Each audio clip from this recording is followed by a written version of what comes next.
गंगणपतये नमः। नमस्कार प्रिय दर्शकों, आप सभी का दिव्यव्रत ज्ञान चैनल में बहुत बहुत हार्दिक स्वागत करते हैं। सिंह राशिफल जुलाई माह 2022 मासिक राशिफल का संपूर्ण विश्लेषण आपको बताएंगे। दरअसल सिंह राशि के स्वामी जो होते हैं सूर्य ग्रह होते हैं और सूर्य को सभी नवग्रहों में राजा माना जाता है। यानी कि सिंह राशि के जातकों के जीवन पर जो उनके चरित्र पर काफी कुछ सूर्य देव के प्रभावों को देखा जा सकता है। इसीलिए सिंह राशि के लोगों के अंदर एक प्रशासनात्मक जो रवैया होता है, शासन करने वाली जो एक रणनीति होती है, वो सिंह राशि के जातकों के जीवन पर कहीं ना कहीं कुछ ना कुछ आंशिक रूप से जरूर प्रभाव दिखता है। जुलाई के महीने में किस तरह से रहेगा सिंह राशि का संपूर्ण व्यवस्था, उसे समझना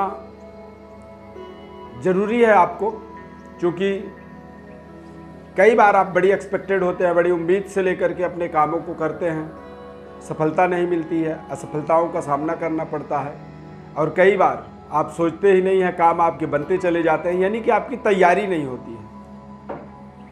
इसका पूरा विस्तार से आपको लेखा जोखा बताएंगे। ग्रहों का जो परिवर्तन बताएंगे हमारे चार्ट पर आप देखेंगे। जो हमारा चार्ट बना हुआ है, इस चार्ट पर आप समझेंगे, बहुत अच्छे तरीके से आपको ये समझ में आएगा। इस महीने में शनि और गुरु का एक बेहद शानदार राशि परिवर्तन और गति परिवर्तन होने वाला है। इस वजह से आप कहीं ना कहीं अपने इस जुलाई के महीने के लिए पूरी तैयारी कर सकते हैं। कार्यक्रम में पहली बार जुड़ रहे हैं तो आप चैनल को भी सब्सक्राइब कर लें, आपसे हमारा ऐसा आग्रह है, निवेदन है, और हमारे साथ आप जुड़े रहें।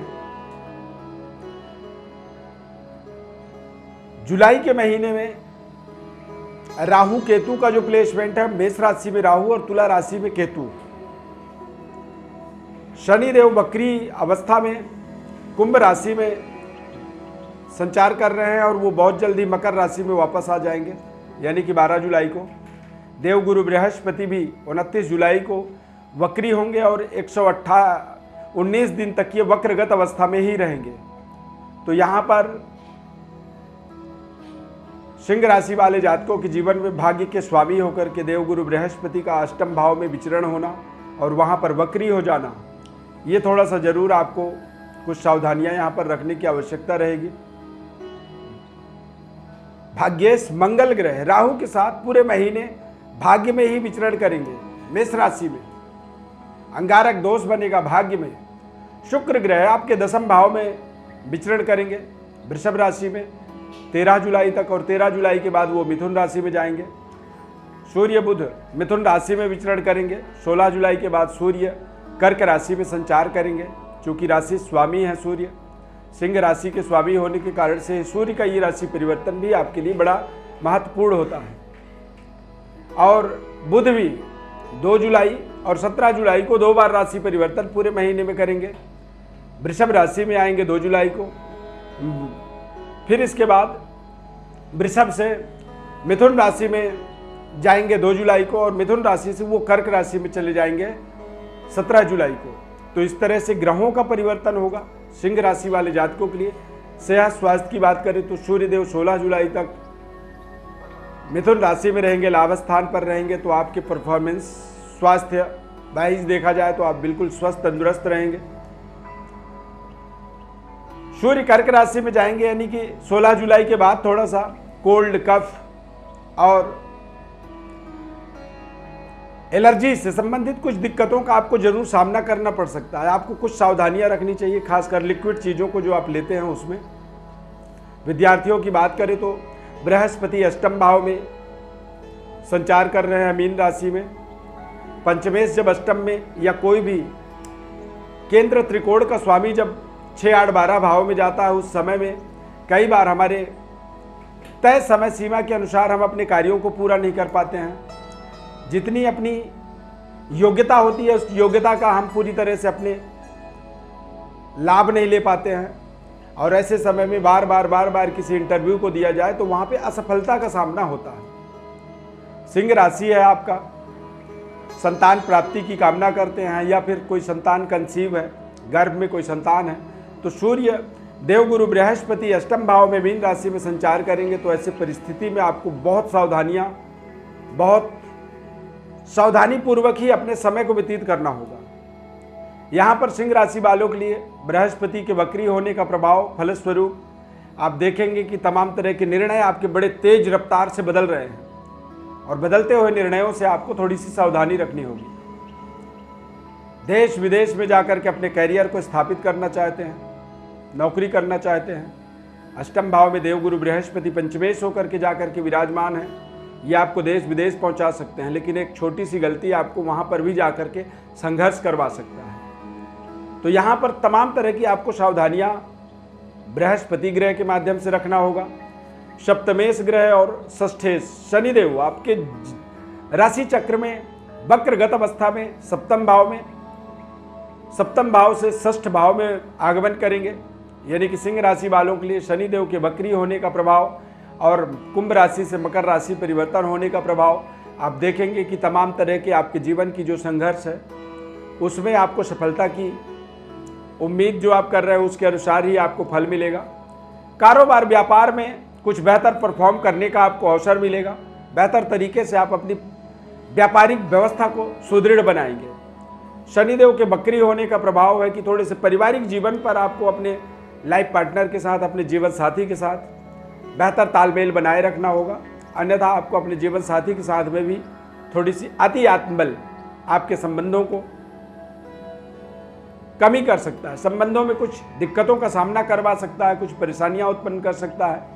तो यहाँ पर आप तमाम तरह के सावधानियों को लेकर के ही अपने कारोबार, व्यापार, अपने जीवन साथी, अपने मैरिड लाइफ, दाम्पत्य सुख की एक कल्पना करेंगे तो आप ज़्यादा बेहतर फायदे में रहेंगे।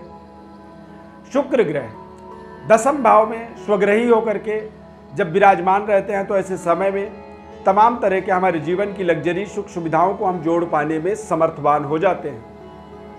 शुक्र ग्रह वृषभ राशि में 13 जुलाई तक रहेंगे, यानी कि 1 जुलाई से 13 जुलाई तक आप अपने तमाम सुख सुविधाओं को आपके कारोबार, कैरियर में, नौकरी में आपको तमाम तरह के खुशखबरियों की प्राप्ति होगी।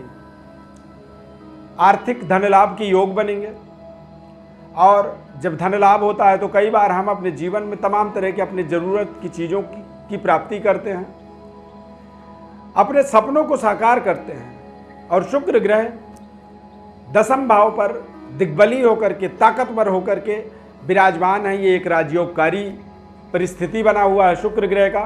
तो यहाँ पर आपको निश्चित रूप से सही तरीके की चीज़ों पर अपने जीवन के महत्वपूर्ण धन का इन्वेस्टमेंट करना चाहिए।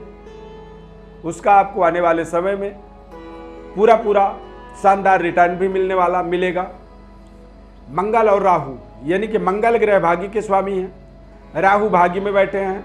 तो सिंह राशि के अनुसार देखा जाएगा तो थोड़े से धर्म कार्यों पर आपकी रुचि जो है ना कम रहेगी। कुछ पारिवारिक जिम्मेदारियां इस माह में आप देखेंगे कि निरंतर बढ़ती जा रही, बेवजह जिनकी खर्चा आपको नहीं करनी चाहिए वो खर्चे भी आपको करने पड़ेंगे। लायबिलिटीज गेन होने का एक समय कह सकते हैं जब राहु और केतु खासकर तृतीय भाव में होता है। आप किसी भी जन्म पत्रिका में देखेंगे, किसी जातक के जीवन में देखेंगे जिनके थर्ड हाउस में केतु हो और भाग्य में राहु बैठा हो, ऐसा व्यक्ति पूरे परिवार का बोझ ढोते रहता है। उसके ऊपर जीवन भर लोगों की अपेक्षाएं बनी रहती हैं, लोगों की तमाम डिमांडें वो पूरा करता रहता है और उसके जीवन का एक तरह से ये इसे अच्छी बात भी कहा जा सकता है क्योंकि वो कैपेबल है, समर्थवान है, वो दूसरों को सहयोग कर रहा है। लेकिन ऐसा व्यक्ति कई बार इस परिस्थिति से वो टॉर्चर भी होता है और वैसा ही परिस्थिति यहाँ पर जुलाई के महीने में बनेगा क्योंकि भाग्येश मंगल ग्रह अग्नि तत्व कारक होने के कारण से राहु के साथ, राहु भी अग्नि तत्व ही हो जाने के कारण से राहु को एक तरह से केमिकल कारक कहा जाता है। केमिकल की तरह, पेट्रोलियम की तरह वो अपना एक प्रभाव रखता है, त्वरित रिजल्ट देने वाला, हमारे मन मस्तिष्क पर केमिकल रिसाव करने वाला एक बहुत ही होनहार अच्छा व्यक्ति देखते ही देखते खूंखार बन जाता है।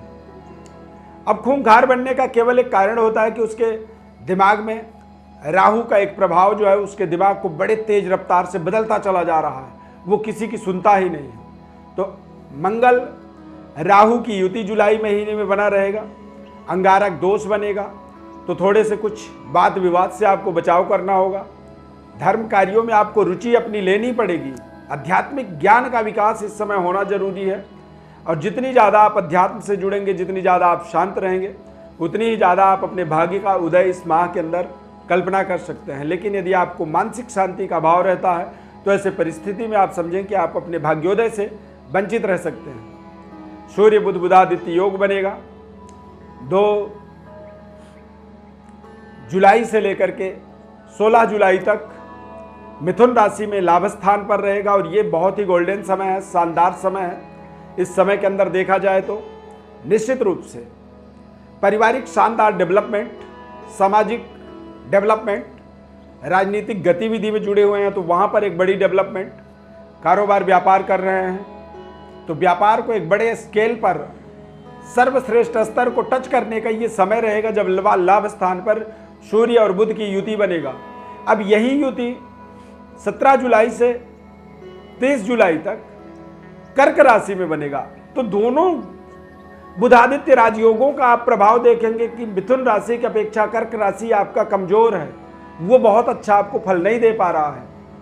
क्यों? क्योंकि सूर्य देव का जैसे ही कर्क राशि में जाते हैं तो दक्षिणायन हो जाते हैं और सूर्य निर्बल हो जाते हैं। सूर्य के निर्बल होने के कारण बुधादित्य राजयोग जब बनता है तो वहां पर वो ज्यादा अच्छा फल नहीं दे पाते हैं। लेकिन मिथुन राशि में जब ये रहेंगे और मिथुन राशि में सूर्य बुध का बुधादित्य राजयोग बनेगा तो ये आपको शानदार धन लाभ के अवसर प्रदान करता है, व्यापारिक डेवलपमेंट के तमाम तरह की कनेक्टिविटी को जोड़ता है, और नौकरी में आपको आपके बॉस के साथ आपको आपके कार्यों का एक तरह से पूरा रिटर्न गिफ्ट आपको मिलता है। एक बड़ी इंक्रीमेंट के तमाम तरह के अवसर ये क्रिएट करता है। लेकिन जब ये कर्क राशि में बुधादित्य राजयोग बनेगा तो वहां पर वो ताकत नहीं होगी। इसीलिए आप 2 जुलाई से 16 जुलाई के मध्य का जो समय है, इस समय को आप बेहद शानदार तरीके से अपने जीवन में इसको प्रयोग करें, इसका इस्तेमाल करें, और इसका इस्तेमाल करना ही आपके लिए एक बेहद लाभदायक साबित हो सकता है। सिंह राशि वाले जातकों के लिए भाग्य स्थान पर मंगल राहु की युति बना हुआ है, यानी अंगारक दोष बना है, तो यहाँ पर आप अपने पिता और पुत्र के जो रिलेशन है उस पर आपको विशेष सावधानी रखनी है। पारिवारिक डिस्प्यूट से बचना है, और धन का सही तरीके से सोच समझ करके इन्वेस्टमेंट करना है। कई बार राहु मंगल की युति अंगारक दोष के कारण से हम कुछ ऐसी गलतियां करते हैं, कुछ ऐसे प्रलोभन, लोक लुभावने और लालचवश हम ऐसे जगहों पर इन्वेस्टमेंट कर देते हैं, कुछ ऐसे लोगों को अपना धन दे देते हैं जो धन हमें वापस पाने में बड़ी कठिनाई हो जाती है, हम एक तरह से फंस जाते हैं। तो ये एक फंसाव वाला समय है, जुलाई का महीना। इस समय में आपको अपने महत्वपूर्ण धन को सही तरीके के जगहों पर इन्वेस्ट करना चाहिए। कोशिश करें कि आप उधार देने से बचें, और जब आप इस तरह के जो प्रयास है उनको करते हैं तो वहाँ पर आपको एक विशेष सफलता, कामयाबी मिलती है।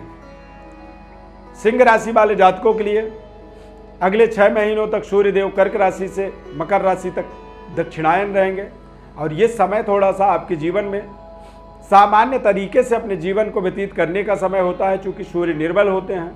और जब कोई किसी व्यक्ति का सितारा निर्बल हो जाए, उसका गुड लक निर्बल हो जाए, तो निश्चित रूप से वहाँ पर उसे उतनी ज़्यादा सफलता नहीं मिल पाती है। तो आप बेहतर तरीके से अपनी व्यवस्थाओं को बनाने के लिए, अपने जीवन में सही तरीके की रेमिडेंस को प्राप्त करने के लिए एक सिलोनी पुखराज रत्न का आप प्रयोग कर सकते हैं, और एक साथ में आपको माणिक्य रत्न का प्रयोग करना चाहिए। इस पूरे माह में आपको पंचमुखी हनुमान जी की उपासना करनी चाहिए। अपने घर के अंदर, अपने मंदिर में उत्तर दिशा में हनुमान जी का प्रतिमा, तस्वीर, पिक्चर, फोटो जो भी हो आपके पास, उसे स्थापित करें। और ताकि हनुमान जी का मुख जो हो वो दक्षिण में हो, और ऐसे पंचमुखी हनुमान जी जो दक्षिण मुखी हों, दक्षिण मुखी हनुमान जी के सामने आपको पूरे माह 3 बार, 5 बार या 7 बार हनुमान चालीसा का पाठ करना चाहिए। इससे सिंह राशि वालों को अपने जीवन में महत्वपूर्ण तरीके से तमाम उपलब्धियां, सफलता, कामयाबी मिलती है। विशेष विश्लेषण यदि आप चाहते हैं, कुछ जानकारी चाहते हैं, कोई सवाल आप करना चाहते हैं, तो हमारे व्हाट्सएप पर अपनी बड़ी डिटेल भेजें। हमारे तरफ से हम आपको संपूर्ण विश्लेषण बताएंगे। इस खास कार्यक्रम को आप देखते हैं, पसंद करते हैं, उसके लिए बहुत बहुत माता रानी की कृपा बनी रहे आपके ऊपर। जय माता दी।